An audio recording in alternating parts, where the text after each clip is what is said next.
Sejam todos muito mais que bem-vindos a mais um episódio do podcast Opinião Segura, episódio especial aqui no centro, no 6CB Brasília, Distrito Federal. Estamos literalmente aqui no centro de um grande evento que está acontecendo aqui em Brasília, que é o Fórum de Segurança Pública pelo Brasil. E eu falo para vocês, eu já participei de muito evento de debate sobre segurança pública, mas igual a esse, não. Geralmente os seminários têm muitos doutores, né, muitos acadêmicos, e aqui não, aqui a gente tem uma representatividade de todos os setores da sociedade, grandes atores, grandes especialistas e autoridades que são muito conhecidos, né, o convidado agora que a gente tem aqui à frente, eu já venho perseguindo ele, inclusive eu brinco, no COP não consegui entrevistar, na Mostra BID também não consegui entrevistar, mas hoje eu consegui aqui essa grande dádiva que é entrevistar o nosso querido amigo Coronel Nunes. Seja muito bem-vindo, Coronel. Meu amigo, não tem essa não. A gente não conseguiu articular nosso tempo ideal, mas é sempre um prazer poder falar um pouquinho sobre segurança pública. E como você falou, esse evento realmente está extraordinário, né? O Derrite, né, e o Sansone conseguiram essa construção de pessoas que realmente fazem segurança pública. Alto quilate. Tá? De realmente pessoas de referência no Brasil.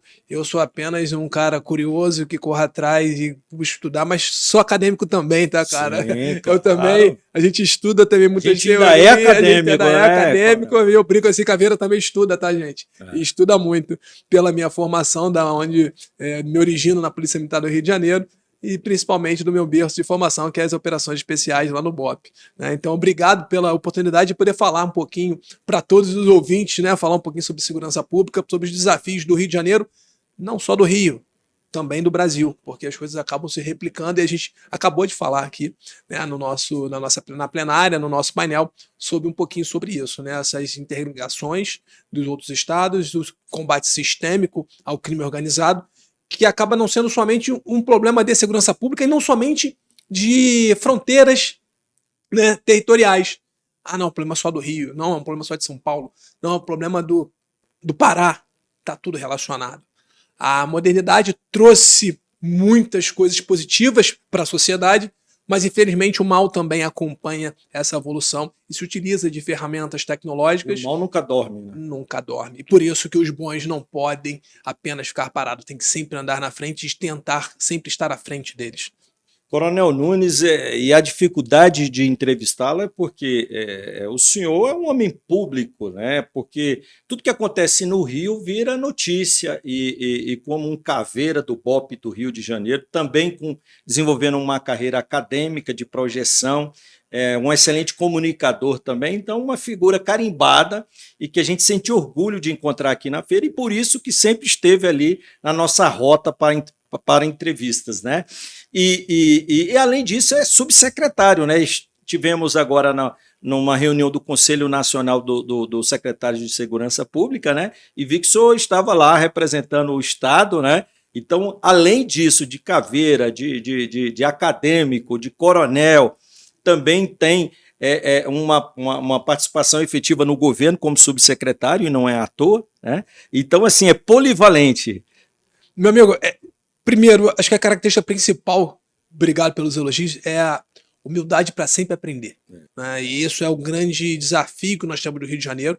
Eu acabei de passar um panorama que inicialmente pode parecer não tão satisfatório, porque a complexidade do Rio de Janeiro é bem destrutiva, né, para a imagem da cidade. Mas olha como é que é um paradoxo. Né? Esse foi o verão com o maior índice, né, de ocupação nos hotéis cariocas, com o maior índice de satisfação dos turistas que foram ao Rio de Janeiro. A maior arrecadação através da visitação dos turistas, né? Através do verão, o carnaval, todas essas festas que acontecem no Rio de Janeiro. Então, mesmo com toda a nossa dificuldade, estamos lutando muito e não conseguimos levar um pouco de segurança.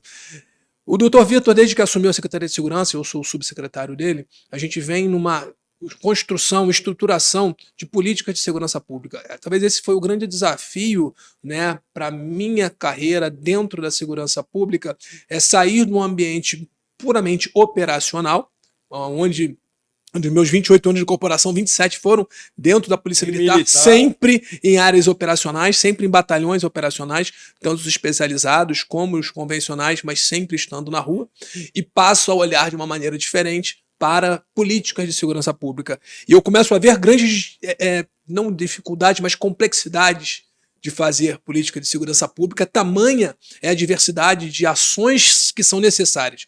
E aí fica cada vez mais claro, segurança pública não somente é feito com polícia. Não querendo passar a responsabilidade para os outros, órgãos, não.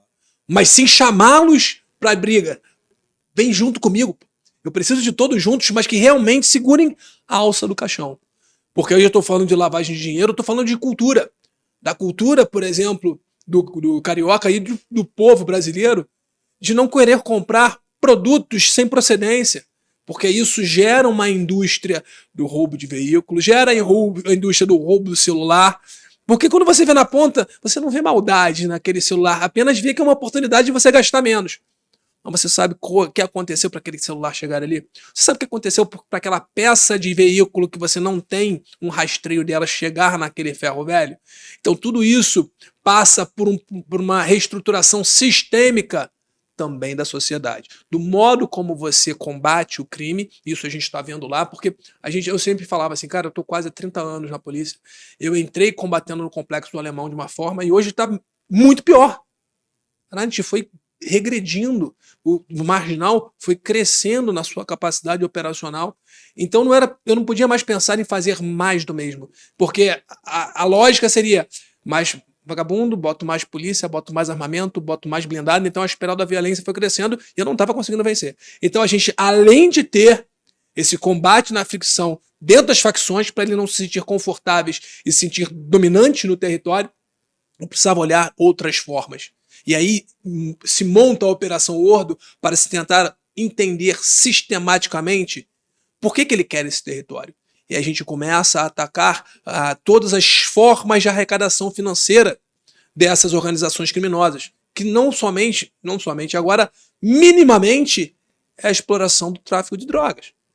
É uma pontinha, sabe? E eu escutei de uma menina hoje falando... Crime, né? É um carrossel de entregas que eles têm dentro do sistema do crime organizado. Se utilizando do domínio territorial, aonde eles dominam o mercado. Só que eles entram com algumas empresas legais. E aí, como é que você combate uma empresa legal? Você tem que fazer outro tipo de investigação. Ou seja, a gente muda o olhar de combate, não somente na área da fricção, do combate real, que é muito desgastante para o policial, é desgastante para a população, mas também da parte financeira e estrutural do domínio. Por isso que a gente briga todos os dias. A Polícia Militar faz pelo menos umas 10 operações de retirada de barricadas. Porque isso é um simbolismo que a gente luta para desconstruir. E aí eu falo isso de desconstrução, porque depois que você avança um passo e você não é confrontado, você vai mais um pouquinho. Seu ser humano. Seu filho, adolescente, ele vai testar o sistema. É isso mesmo. Aí depois, para você, depois que ele se sustenta nesse espaço e se acha dono desse terreno, ele não quer mais voltar. E tu empurra ele pra cá. Ele, não, eu quero estar aqui. Mas o início estava aqui atrás. Mas ele já assumiu o domínio, se acha dono daquele terreno. E não é. E mesmo que a gente vá lá todos os dias tirar essa barricada, a gente vai lá até ele entender que ele não domina o território do Rio de Janeiro. Isso vai ser na minha gestão, da gestão do Dr. Vitor, que vai acabar? Não. Por isso que eu falei muito na plenária que não é uma corrida de 100 metros. A gente está correndo uma corrida nem maratona. É uma corrida sem fim. Mas que eu vou passar o bastão, porque é de revezamento. Mas que isso tem que ser sistêmico. Não é uma política do Vitor, do Nunes e de toda a Secretaria de Segurança. É uma política de Estado. Que mesmo depois que a gente construa toda a política de segurança, ela se mantenha. Esse é o nosso principal legado. Entender aonde a gente vai ser mais eficiente, com menos esforço e menos exposição dos nossos policiais, e que eu consiga, ao final disso, que essas ações não sejam pessoais e sejam muito mais institucionais. E por isso que essa relação toda que a gente faz, lógico que inicialmente as relações começam com as relações de afinidade pessoal, dos amigos que nós conseguimos criar ao longo dos quase 30 anos de serviço, mas eu tenho que estruturar para que ela se perpetue, não na presença do Coronel Nunes, não na presença do secretário Dr. Vitor, mas na presença do Estado do Rio de Janeiro, dessa integração com outros estados do Brasil. E, Coronel Nunes, assim, nós somos policiais, sobretudo aqui do Distrito Federal, que é uma ilha, né, em que, obviamente, a gente tem um cenário completamente diferente do Rio, embora aquilo que era raro começou a acontecer com frequência, que é a apreensão de fuzis, né? E outras práticas criminosas. Inclusive o Pimentel chegou a afirmar aqui com a gente, e de fato eu concordo com ele, que o Rio, tudo que começa no Rio e que obviamente ganha capilaridade, é quase como um laboratório do crime. Isso é replicado nos outros estados. Então, o Rio de Janeiro, ele, por assim dizer, ele precisa de um olhar atento de toda a sociedade, e não só aquele morador do Rio ou ou aqueles agentes públicos que estão no Rio de Janeiro. Porque aquilo que a gente hoje pode apontar como uma barricada que o senhor está falando, que às vezes parece muito distante de quem está fora do Rio, pode vir a acontecer, e é o que a gente está presenciando já na Bahia e em alguns estados brasileiros, né? Infelizmente. Então, esse olhar da sociedade para o Rio de Janeiro, e nós somos policiais, a gente olha os senhores, e obviamente ainda mais os combatentes do BOPE, né? Aqueles guerreiros, policiais militares e civis, e também federais, que sobem um morro ali, literalmente, num estado de guerra.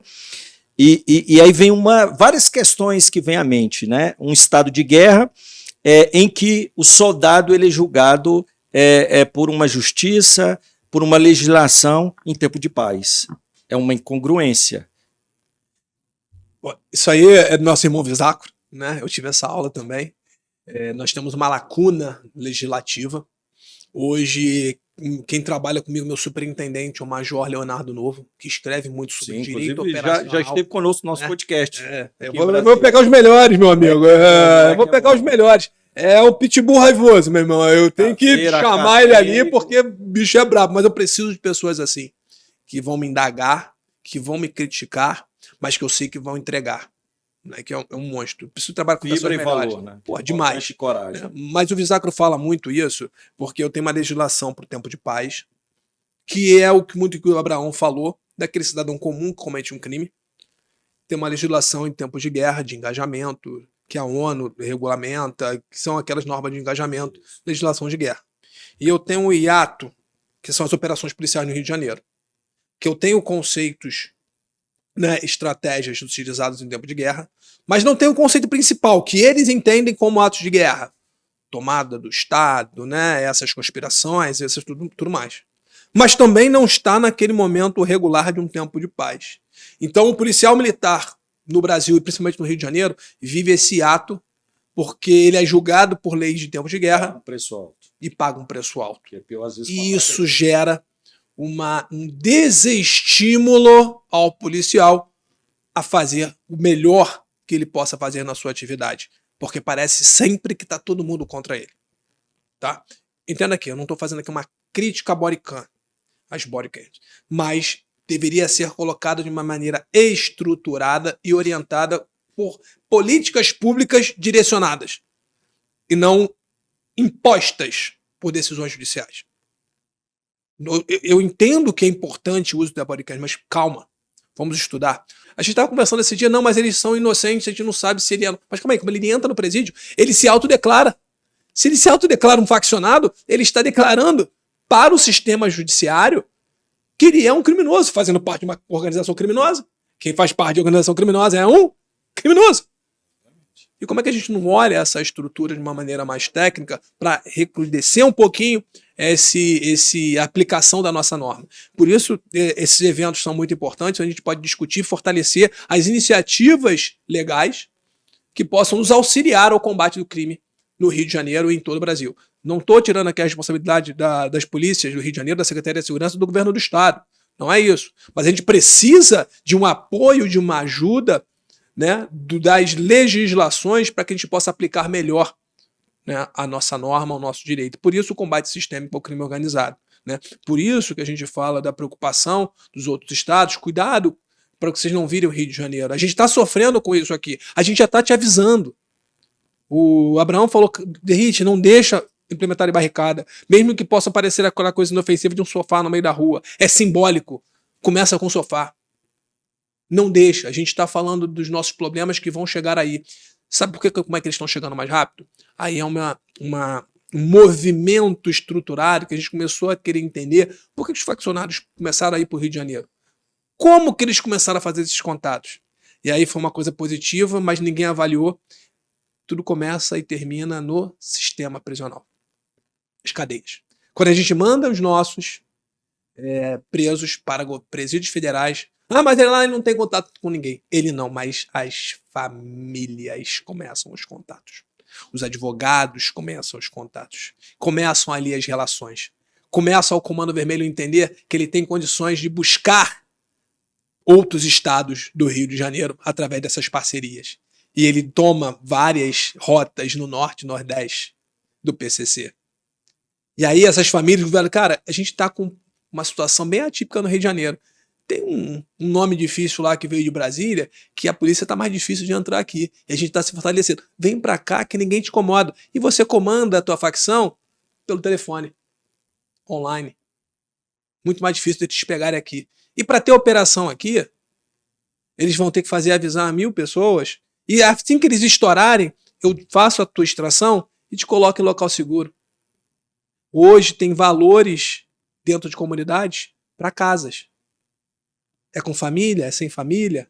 Ele paga uma mensalidade para estar ali. E aí quando ele está aqui, entre aspas, curtindo o Rio de Janeiro e comandando de longe, primeiro, tem uma característica. Ele fica mais agressivo. Porque ele não está lá para sofrer as sanções legais. Ele está longe. Aí fica grosso, aí fica brabo pra caramba. Aqui ele começa a aprender como funciona o Comando Vermelho no Rio de Janeiro. E começa a transferir outras técnicas para lá. Como as barricadas, como a exploração de serviços. Que aí é a grande complexidade. Aí que a Bahia, e o Mentel vem falando muito bem sobre isso, né? Algumas cidades da Bahia onde o Comando Vermelho já começa a cobrar por alguns serviços, começa a cobrar por seguranças. E cidades até grandes. E a gente fala, Bahia, atenção, vocês estão trabalhando muito. Cara, a polícia baiana está trabalhando absurdamente. Exato. Tá? Então, quem sou eu para criticar o contrário? Tenho que aplaudir o esforço que eles estão tendo no tamanho que é o estado da Bahia e com o efetivo que eles têm, poder combater o Comando Vermelho em vários locais ao mesmo tempo. Mas cuidado. Ao mínimo sinal que eles podem estar fazendo situações como essa exploração de território, não deixa crescer. Porque depois, se eles se estruturarem, eles não vão querer mais sair. Porque vai estar gostoso e fácil ganhar dinheiro naquela região. Então a gente tenta mostrar, por isso que é bom e interessante esse relacionamento que nós temos com outros estados, para servir de alerta para eles e poderem também estudar a nossa estrutura, como nós estamos hoje buscando combater sistematicamente o crime organizado, para que não ocorra em outros estados. Coronel Nunes, infelizmente o tempo é curto, eu não vou incomodar mais o senhor, eu sei que o senhor é um dos palestrantes aqui, está envolvido no evento, mas muito obrigado, eu espero que esse seja o primeiro de vários episódios, que a gente tenha a oportunidade de um bate-papo agradável e conhecer, beber da fonte de um conhecimento que é muito raro e não foi à toa que o senhor chegou aonde chegou na subsecretaria, porque reúne inúmeras qualidades, um cara sempre humilde, aberto, sempre vejo o senhor nos eventos que eu estou, cumprimenta todo mundo, um cara pé no chão. Muito obrigado pela presença aqui no nosso podcast. Eu agradeço mais uma vez a oportunidade, estar aqui podendo falar sobre a segurança pública. E a gente tem que saber aproveitar a oportunidade que o streaming nos dá, que a internet nos dá. Eu estou falando aqui para milhares de pessoas nesse momento. E aqui eu não tenho tempo. Você pode estar gravado, depois assistirem de novo. E poder transmitir essas informações, poder transmitir a informação de segurança pública, isso pode ajudar muita gente. E o conhecimento ele não pode estar guardado, ele tem que ser compartilhado. Então eu que parabenizo as iniciativas sempre de falar e discutir sobre segurança pública e agradeço o convite para falar. Faça uma visita ao Rio de Janeiro quando você for lá ao Rio, a gente falar, talvez você conhecer a nossa estrutura na Secretaria de Segurança Pública e um pouquinho como a gente pensa lá. E pode visitar um novo lá com a gente. Obrigado, comandante. Forte abraço, fosse honra. Caveira. E esse foi mais um episódio especial do podcast Opinião Segura, aqui no Fórum de Segurança Pública pelo Brasil, no CICB Brasília, Distrito Federal. Até o nosso próximo episódio do podcast Opinião Segura. Forte abraço.